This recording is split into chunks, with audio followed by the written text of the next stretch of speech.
ওকে, welcome back. So এর আগের দিন এই চ্যাপ্টারে ধাতুবিদ্যা চ্যাপ্টারে যেটা হয়েছিল, আমরা বিভিন্ন ধাতুর তার আকরিকের নাম দেখেছিলাম এবং আকরিক আর খনিজের দেখেছিলাম এবং তাদের কিছু প্রধান আকরিকের নাম ও সংকেত আমরা দেখেছিলাম। আজকে আমরা দেখব সে ধাতুগুলিকে, কোন ধাতুকে কিভাবে আমরা নিষ্কাশন করতে পারি, ধাতু নিষ্কাশনের পদ্ধতি। তাহলে আজকে দেখবো আমরা ধাতু নিষ্কাশন। ধাতু নিষ্কাশন। ওকে, দেখো, ধাতু নিষ্কাশন মানে কি, যে অপরিশোধিত খনিজগুলো পাওয়া যাচ্ছিল, খনিজ পদার্থগুলো পাওয়া যাচ্ছিল, সেই অপরিশোধিত খনিজ পদার্থগুলি থেকে অপরিশোধিত জিনিসগুলোকে দূর করে দেওয়াটাই হচ্ছে আমাদের কি, দূর করে ধাতুটাকে বার করে নেওয়াটাই হচ্ছে আমাদের ধাতু নিষ্কাশন। ব্যাপারটা বোঝা গেছে। এই ধাতু নিষ্কাশন পদ্ধতি অনেক ধরনের রয়েছে, তার মধ্যে যেগুলো প্রধান প্রধান সেগুলো নিয়ে আমরা একটুখানি আলোচনা করব। তো ফার্স্ট হচ্ছে ভস্মীকরণ। ফার্স্ট হচ্ছে কি, ভস্মীকরণ। ঠিক আছে, ইংরেজি হচ্ছে ক্যালসিনেশন।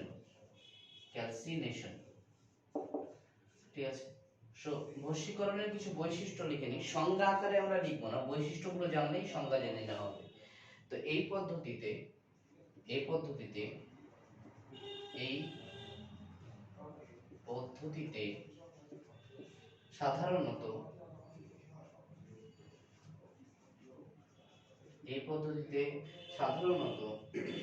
যে সমস্ত ধাতুগুলোর হাইড্রোক্সাইড বা কার্বনেট অবস্থা রয়েছে, সাধারণত হাইড্রোক্সাইড বা কার্বনেট আকরিক,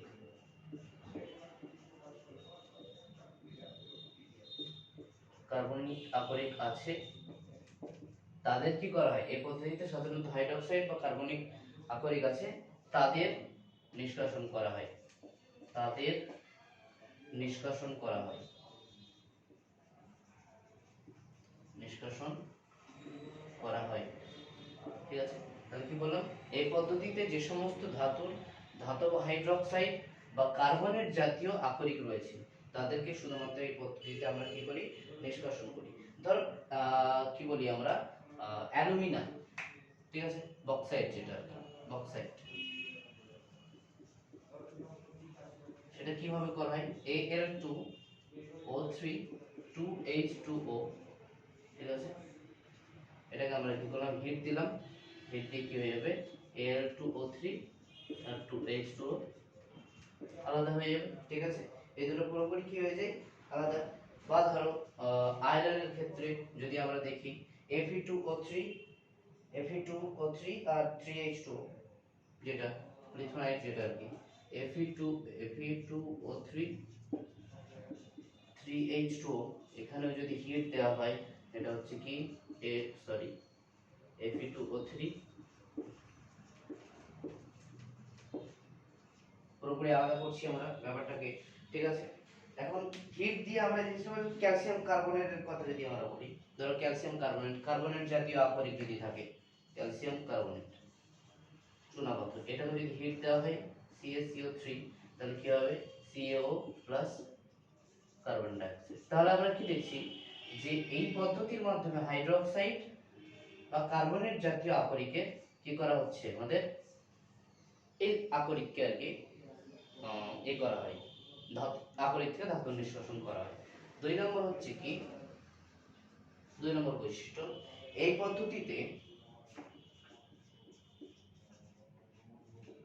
পদ্ধতিতে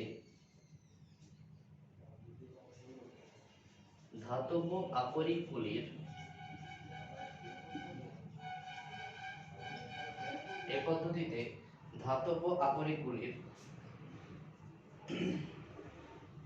ধাতব আকরিকগুলির গলনাঙ্কের নিচের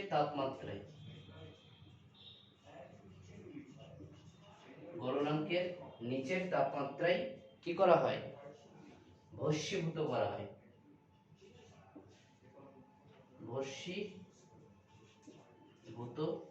হয়। গলনাঙ্ক তার থেকে নিচে তাপমাত্রায় বশীভূত করা হয়। আর 3 নম্বর হচ্ছে কি, এটি অক্সিজেনের অনুপস্থিতিতে করা হয়। এটি অক্সিজেনের অনুপস্থিতিতে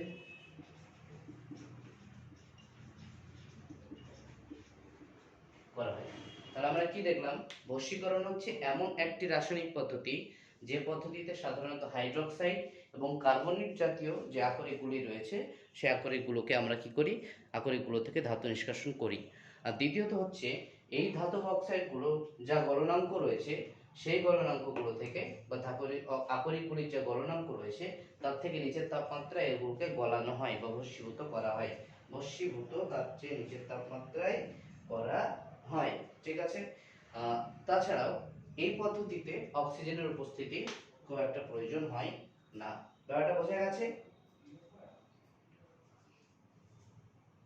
ঠিক আছে, তাহলে বশীকরণের ব্যাপারটা একটুখানি লিখে নাও, তাহলে স্ক্রিনশট নিয়ে নাও, কয়েক সেকেন্ড সময় দিচ্ছি।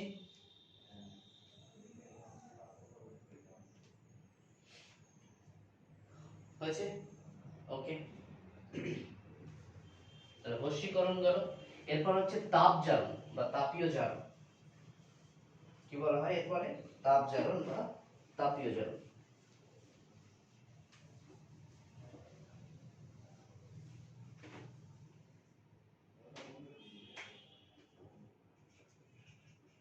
তাপ জারণ, যাকে ইংরেজিতে বলা হয় রোস্টিং। কি বলা হয়? রোস্টিং। তাহলে এই পদ্ধতিতে কি করা হয় বৈশিষ্ট্যগুলো দেখবো। ফার্স্ট বৈশিষ্ট্য, এটি অতিরিক্ত বায়ু প্রবাহের মাধ্যমে, মানে অক্সিজেনের উপস্থিতিতে হয়। অতিরিক্ত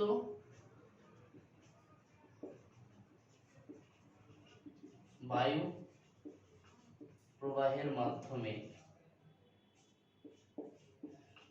অতিরিক্ত বায়ু প্রবাহের মাধ্যমে ধাতব অক্সাইডে পরিণত করা হয়। ধাতব অক্সাইড তৈরি করা হয়, ঠিক আছে, 1 নম্বর। 2 নম্বর কি, এক্ষেত্রে সালফাইড জাতীয়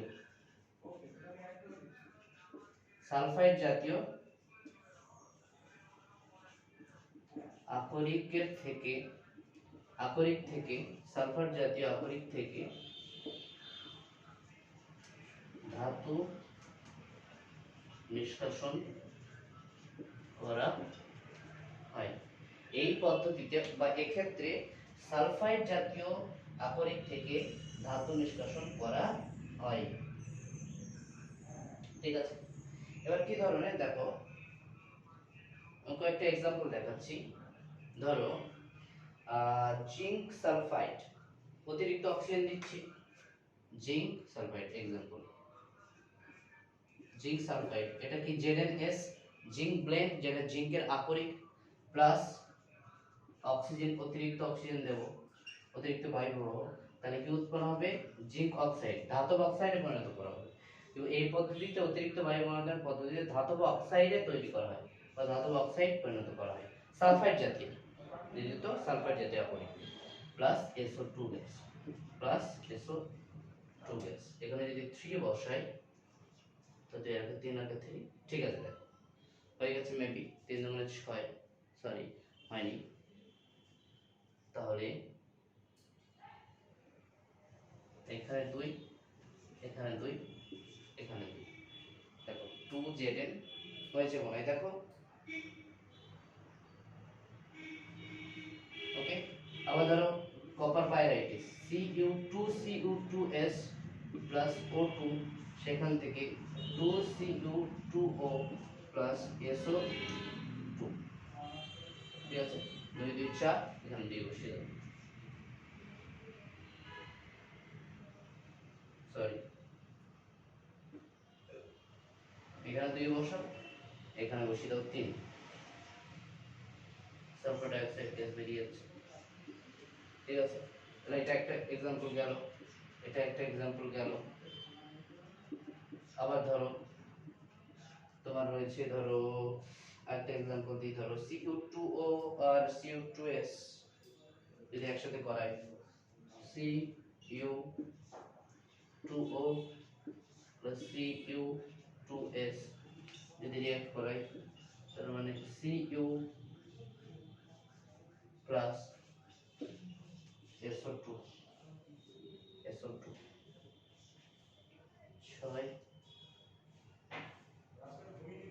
ঠিক আছে। এবার দেখো ব্যাপারটা বোঝা গেছে। এটা জাস্ট ব্যালেন্স গুলো একটুখানি মনে রাখবে। তাহলে কি পেলাম আমি? তাহলে এখানে অতিরিক্ত বায়ু প্রবাহ, দেখো প্রতি ক্ষেত্রে অক্সিজেনের মাত্রা অনেকটাই বেশি, এটা দ্বিবার হয়েছে, এটাকে বলা হয় শত বিজারণ পদ্ধতি।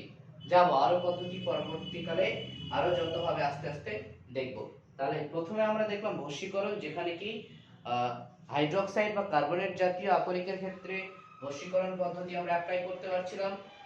আর দ্বিতীয়ত কি, সেখানে গলনাঙ্কের কম তাপমাত্রায় বায়ু, এখানেও গলনাঙ্কের কম তাপমাত্রায় করা হয়, গলনাঙ্কের কম তাপমাত্রায় বায়ু প্রবাহ খুব কম করা হয় বা বায়ুর অনুপস্থিতিতে করা হয়। আর তাপীয় জারণের ক্ষেত্রে কি করা হয়, ধাতব সালফাইডের আকরিক থেকে আমরা নিষ্কাশন করি আর সেই সালফাইডটাকে ধাতব অক্সাইডে পরিণত করা হয়।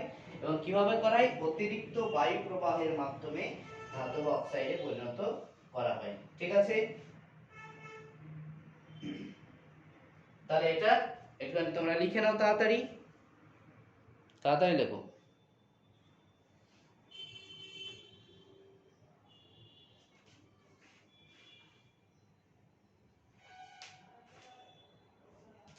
হয়েছে?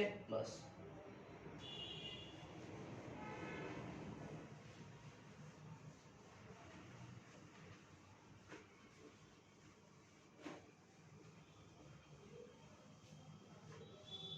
এরপর হচ্ছে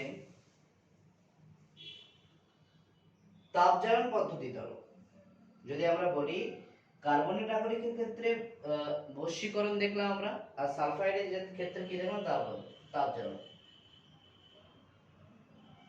ঠিক আছে, তাহলে বশীকরণের ক্ষেত্রে যেহেতু তাপমাত্রা আমরা লাগছিল, তাহলে যে এটা উৎপন্ন হচ্ছে, ধরো বশীকরণে একটা ধাতব কার্বনেট নিলাম MCO3, এটা কি কিসে করছি আমরা, ক্যালসিনেশনে করছি, ক্যালসিনেশনে করছি। ঠিক আছে, বশীকরণ। তাহলে এটাকে যদি হিট দেওয়া হলো, তাহলে কি উৎপন্ন হলো, MO প্লাস CO2, কার্বনেট জাতীয় যৌগ। তাহলে এই এমওটা আবার কি করা হয়, এই এমওটাকে আবার কার্বন বিজারণ পদ্ধতিতে করা হয়। এখন কার্বন বিজারণ পদ্ধতিটা কি, কার্বন বিজারণ পদ্ধতি। তাহলে ধাতব অক্সাইড যেগুলো রয়েছে, ধাতব অক্সাইড, সেখানে কোক মেশানো হয় খুব উচ্চ তাপমাত্রায়, প্রায় 900 ডিগ্রি সেলসিয়াস তাপমাত্রায় কোক মেশানো হয়। ডিগ্রি উৎপন্ন হয় ধাতু প্লাস কার্বনের অক্সাইড। সেটা কি কার্বন ডাইঅক্সাইড হতে পারে বা কার্বন মনোক্সাইড উৎপন্ন হতে পারে। যেমন এখানে আমরা ক্যালসিনেশন বা বশীকরণে দেখলাম কার্বনেট জাতীয় আকরিক ধাতব অক্সাইডে পরিণত হচ্ছে, সেই ধাতব অক্সাইডটাই আবার কার্বন বিজারণ পদ্ধতির মাধ্যমে বা কার্বনের সাথে কোক, এটাকে বলা হয় কোক, কোকের সাথে বিক্রিয়া করে কি উৎপন্ন করছে, ধাতু এবং কার্বন ডাই অক্সাইড। ঠিক আছে, এটা কার্বন বিজারণ পদ্ধতি। তাহলে দেখি MO যদি একটা ধাতব অক্সাইড হয়, তাহলে কার্বনের সাথে বিক্রিয়া করে তাপমাত্রা হিট দিচ্ছি এবং সেটা কি উৎপন্ন হচ্ছে, M ধাতু বেরিয়ে যাচ্ছে, তার সাথে সাথে কার্বন মনোক্সাইড বেরিয়ে যাচ্ছে। ঠিক আছে, এরকম হচ্ছে ব্যাপারটা। ধরো জিঙ্ক অক্সাইড, এক্সাম্পল দিই, ধরো জিঙ্ক অক্সাইড প্লাস কার্বন, এটা কার্বন বিজারণ পদ্ধতিতে। তাহলে জিঙ্ক ধাতুকে অপসারিত করে কার্বন মনোক্সাইড তৈরি করে, তাহলে বিজারণ ঘটছে এখানে, তাই তো? জিঙ্কের কি ঘটছে, বিজারণ, বিজারণ ঘটছে এবং সেই বিজারণটা কে ঘটাচ্ছে, কার্বন ঘটাচ্ছে। তাই এই পদ্ধতির নাম হচ্ছে কার্বন বিজারণ পদ্ধতি। এই পদ্ধতির নাম কি, কার্বন বিজারণ পদ্ধতি। ঠিক আছে, হয়েছে লেখা?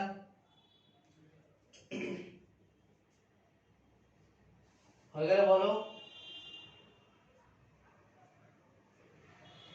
ওকে,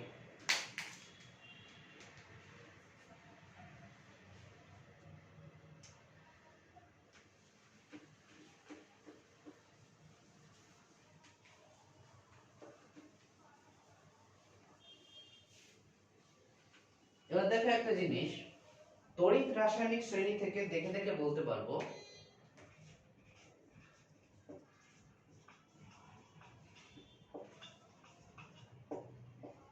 তড়িৎ রাসায়নিক শ্রেণী। ঠিক আছে, তড়িৎ রাসায়নিক শ্রেণীটা হচ্ছে এমন একটা শ্রেণী, এমন একটা টেবল বা এমন একটা সারণী, যে সারণী দেখে আমরা বলে দিতে পারবো যে কোন ধাতুকে কোন পদ্ধতিতে আমরা কি করব, নিষ্কাশন করতে পারবো, কোন ধাতুকে কোন পদ্ধতিতে নিষ্কাশন করব। তড়িৎ রাসায়নিক শ্রেণীটা কি বলছে, এটি এমন একটি সারণী, এটি এমন একটি সারণী যেখানে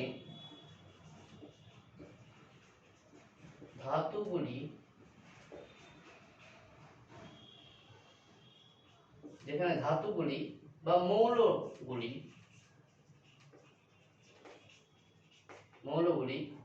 তাদের ক্রমবর্ধমান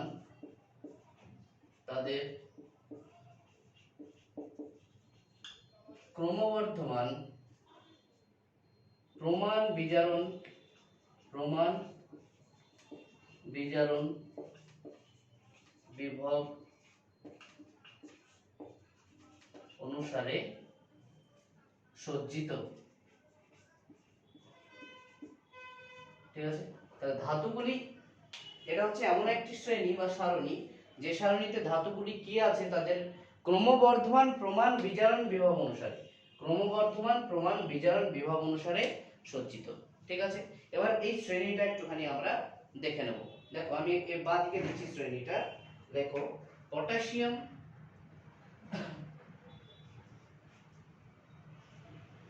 calcium, sodium, magnesium, aluminium, zinc, sodium, magnesium, aluminium, zinc, iron, তারপর হচ্ছে এসএনপিবি,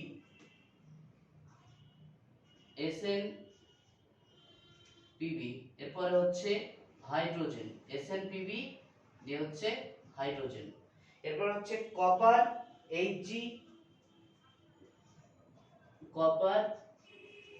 এইচজি, এজি, এইউ।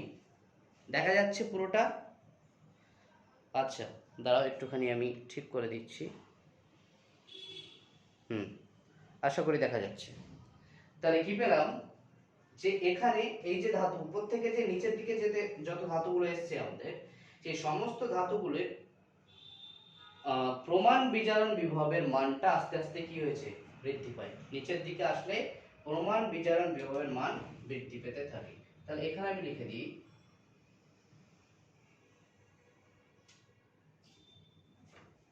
প্রমাণ বিজারণ বিভব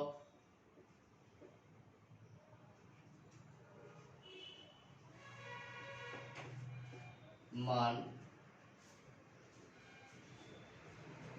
বৃদ্ধি পায়। ঠিক আছে, তাহলে এখন একটা জিনিস দেখা যাচ্ছে যে যখন প্রমাণ বিজারণ বিভবের মান বৃদ্ধি পাচ্ছে, যত নিচের দিকে আসব তত তাদের ইলেকট্রন গ্রহণ করে বিজারিত হওয়ার প্রবণতাটা বেশি বা বেড়ে যাবে। ঠিক আছে, তার মানে নিচের দিকে ধাতুগুলো সহজে ইলেকট্রন গ্রহণ করতে চাইবে, বা এদের যদি পজিটিভ আয়ন থাকে সেই পজিটিভ আয়নগুলো বিজারিত হওয়ার চেষ্টা করবে, আর উপরের দিকে এগুলো ইলেকট্রন ছেড়ে দিতে চাইবে, মানে এদের বিজারণ বিভবের হওয়ার মানটা আরো কমে যাবে, বিজারিত হওয়ার মান কমে যাবে, মানে এরা জারিত হতে চাইবে, এরা বিজড়িত হতে চাইবে।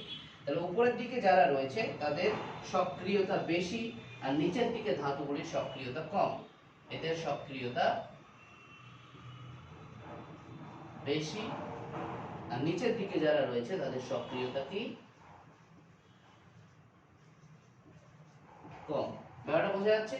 উপর থেকে যত আমরা নিচে আসবো সক্রিয়তা কি হবে, আস্তে আস্তে কমে যাবে, সক্রিয়তা কমতে শুরু করবে নিচের দিকে।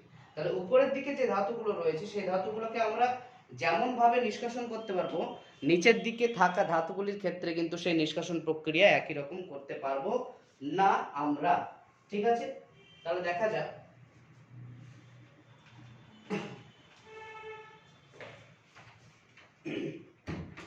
ঠিক আছে, এখন দেখে নিচ্ছি যে কোন কোন ধাতুগুলোকে আমরা কি ভাবে আমরা করতে পারবো, নিষ্কাশন করতে পারবো। তাহলে বলছে তড়িৎ রাসায়নিক শ্রেণীর যে ধাতুগুলো উপরের দিকে রয়েছে, যে সমস্ত ধাতুগুলি উপরের দিকে রয়েছে তাদেরকে আমরা তড়িৎ বিশ্লেষণ পদ্ধতির মাধ্যমে, তাহলে এখানে আমি 1 নম্বর পয়েন্ট লিখি, এই শ্রেণীর মধ্যে যে ধাতুগুলি একেবারে উপরের দিকে উপস্থিত তাদের ক্লোরাইড বা হাইড্রক্সাইড, তাদের গলিত ক্লোরাইড বা হাইড্রক্সাইড যৌগকে তড়িৎ বিশ্লেষণ করলে, যৌগকে তড়িৎ বিশ্লেষিত করলে, তড়িৎ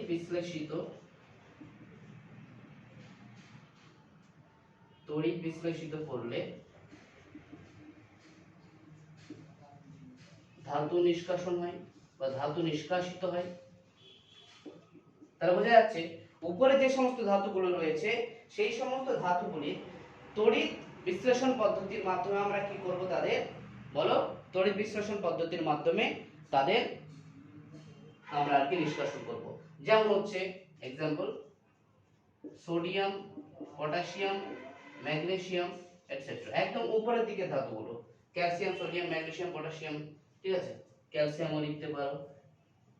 এই সমস্ত ধাতুগুলিকে আমরা কি করব, তড়িৎ বিশ্লেষণ পদ্ধতির মাধ্যমে আমরা এদেরকে আলাদা করার চেষ্টা করব। ঠিক আছে, দ্বিতীয়টা দেখি আমরা, যে সমস্ত ধাতুগুলি একদম মাঝামাঝি পজিশনে আছে, মানে এখান থেকেই মাঝামাঝি পজিশনে, ধরো টিন, পিবি, কপার, ঠিক আছে। তাহলে যে সমস্ত ধাতুগুলি এই শ্রেণীর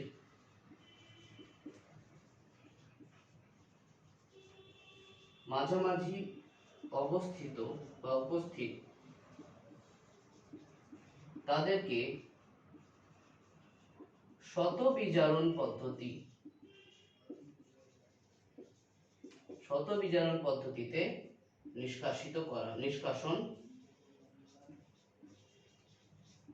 করা হয়। যেমন হচ্ছে তোমার example SN, PB, CU etcetera. এদেরকে কোন পদ্ধতির মাধ্যমে আলাদা করব, শতবিজারণ পদ্ধতির মাধ্যমে আমরা আলাদা করব।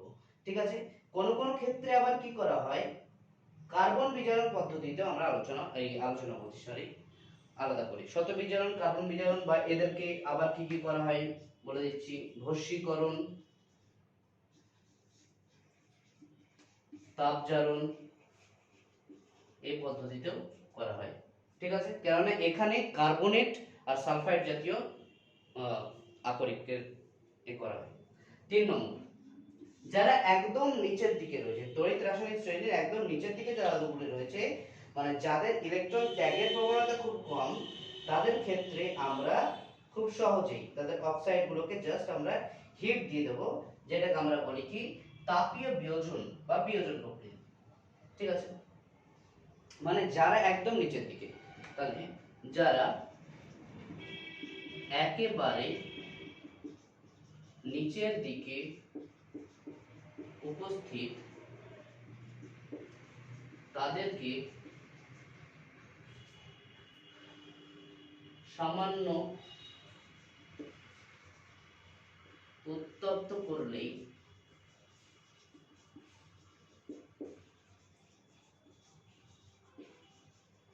ধাতু নিষ্কাশন সম্ভব। ঠিক আছে, তার কারণটা হচ্ছে এটাই যে নিচের দিকের নিচের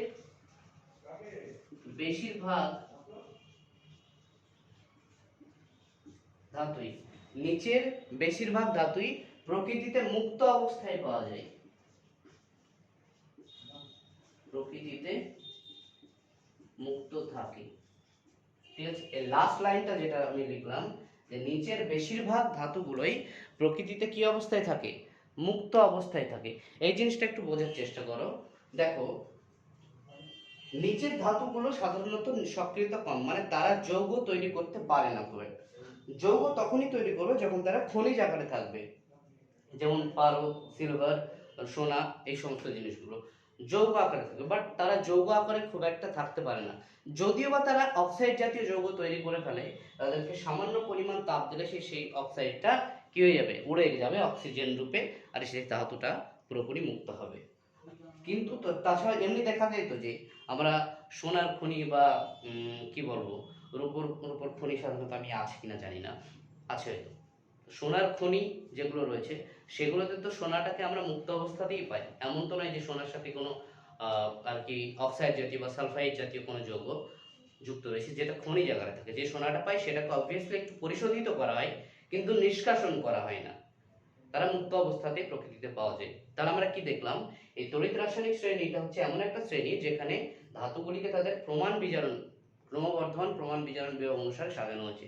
যত নিচের দিকে নামা যায় ধাতুগুলির প্রমাণ বিজারণ বিভবের মান বেশি, মানে তারা খুব সহজে ইলেকট্রন গ্রহণ করে বিজারিত হতে পারবে। ঠিক আছে, তাহলে যৌগগুলো দেখলাম সবচেয়ে বেশি সক্রিয় উপরের দিকে, মাঝখানে মাঝামাঝি সক্রিয়, নিচের দিকে একদম সক্রিয়তা কম, নিষ্ক্রিয়ও বলা যেতে পারে। তাহলে যারা শ্রেণীর উপরের দিকে রয়েছে, যাদের সক্রিয়তা খুব বেশি, তাদেরকে আমরা তড়িৎ বিশ্লেষণ পদ্ধতির মাধ্যমে তাদের ক্লোরাইড বা হাইড্রোক্সাইড জাতীয় যৌগকে তড়িৎ বিশ্লেষণ পদ্ধতির মাধ্যমে নিষ্কাশন করতে পারবো, যেমন হচ্ছে calcium, sodium, potassium, magnesium etcetera. নিচের দিকে মানে যারা মাঝামাঝি অবস্থায় রয়েছে তাদেরকে শত বিজারণ পদ্ধতির মাধ্যমে আলাদা করব, যেমন টিন, লেড, সীসা আর কপার।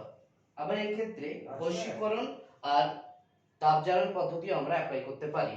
আর যারা একেবারে নিচের দিকে রয়েছে তাদেরকে আমরা কি করব? বেশিরভাগ সময় তারা প্রকৃতিতে মুক্ত অবস্থাতেই থাকে।